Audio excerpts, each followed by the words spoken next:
Raj Tarun versus Lavanya వ్యవహారం సీరియల్లా ముందుకు సాగుతుంది.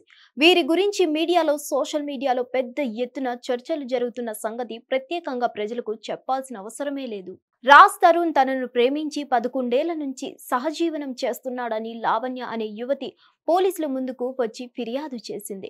ఇప్పుడు తనను వదిలేసి మాల్వి మల్హోత్రా అనే ఒక హీరోయిన్ తో తిరుగుతున్నాడని, తనతో ఉండే ఇంటి నుంచి వెళ్లిపోయి మాల్వితో కలిసి నివాసం ఉంటున్నాడని కూడా ఆమె ఆరోపించింది.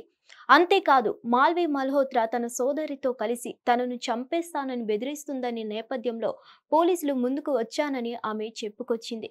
ఈ క్రమంలో రాజ్ తరుణ్, మాల్వి మల్హోత్రా కూడా లావణ్య మీద కేసులు నమోదు చేశారు.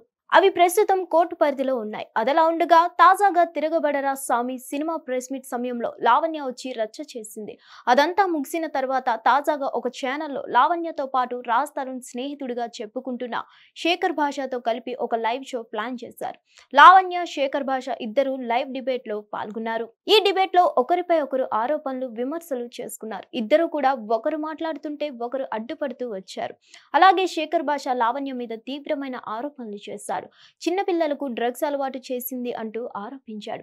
2 సార్లు ఆ మాటలు అనగానే కోపంతో ఊగిపోయిన లావణ్య తన చెప్పు తీసి శేఖర్ భాష మీదకు విసిరింది. అయితే శేఖర్ భాష కూడా అంతే తీవ్రంగా రియాక్ట్ అయ్యాడు. లావణ్య మీదకు దూసుకెళ్లాడు. ఆమెను శేఖర్ భాష తోశాడు. ఆమెపై దాడి చేస్తాడేమో అని కంగారుగా ఛానల్ నిర్వాహకులు అతన్ని అడ్డుకునే ప్రయత్నం చేశారు. ప్రస్తుతం ఈ దృశ్యాలు నెట్టింట వైరల్ అవుతున్నాయి. మరిన్ని అప్డేట్స్ కోసం stay tune to hit TV. Hit TV app ని డౌన్లోడ్ చేసుకోండి. ఇందులో short news, live news, entertainment movies అన్ని అవైలబుల్ గా ఉన్నాయి. Please download Hit TV app. Hit TV app hit TV యాప్ని ఫ్రీగా డౌన్లోడ్ చేసుకోండి.